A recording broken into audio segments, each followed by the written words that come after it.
Imagine a digital wallet that lets you pay for everything: your morning coffee, your ride to work, your lunch delivery, and even send money to friends. Sounds incredibly convenient, right? That's the promise of Grabpay, the digital payment arm of Southeast Asian super app Grab. For years, Grab has been a dominant force, seemingly omnipresent in the daily lives of millions. But behind the facade of seamless transactions and widespread adoption, a puzzling question arises: why is Grabpay, despite its massive reach, struggling to make money?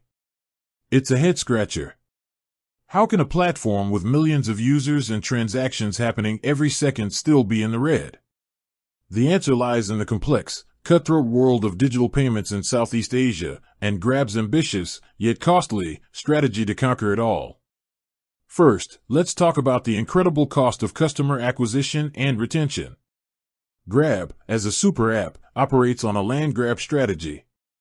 They poured immense amounts of money into incentives, discounts for users, bonuses for drivers and merchants, to rapidly expand their user base and lock in loyalty.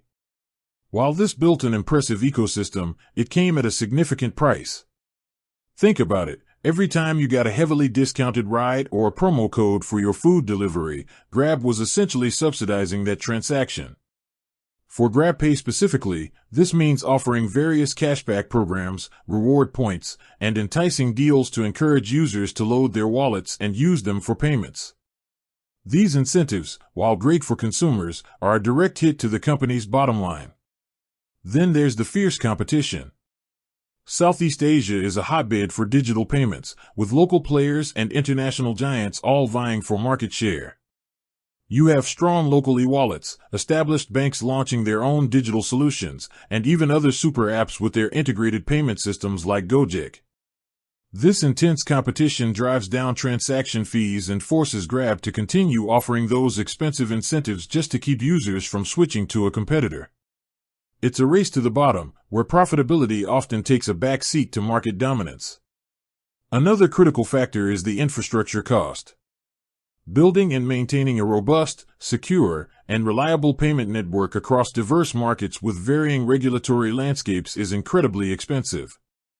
Grabpay needs to integrate with countless banks, payment gateways, and merchants, each with their own technical requirements and compliance hurdles. Plus, there are ongoing investments in technology, cybersecurity, and fraud prevention, all vital for a financial service, but all adding to the operational overhead. Furthermore, the very nature of low-margin transactions within the payment sector itself plays a role. While Grabpay handles a huge volume of transactions, the fees generated from each individual payment are often very small. To make substantial profits, they need an astronomical volume of transactions and effective monetization strategies beyond just transaction fees. This leads to Grab's push into other financial services like lending and insurance, hoping to cross-sell to their existing user base and create higher-margin revenue streams. But building out these new services also requires significant upfront investment and carries its own set of risks. Finally, the challenge of monetizing a super app ecosystem. While Grabpay benefits from being integrated into the broader Grab app, ride-hailing, food delivery, parcel delivery, this integration also means that the profitability of Grabpay is often intertwined with the performance of these other segments. If ride-hailing or food delivery face challenges, it can indirectly impact Grabpay's overall financial health, as the company may divert resources or focus on shoring up other parts of its business. The promise of the super app is synergy, but the reality can be complex. So, while Grabpay offers unparalleled convenience and has become a household name in Southeast Asia, its journey to profitability is a difficult uphill battle.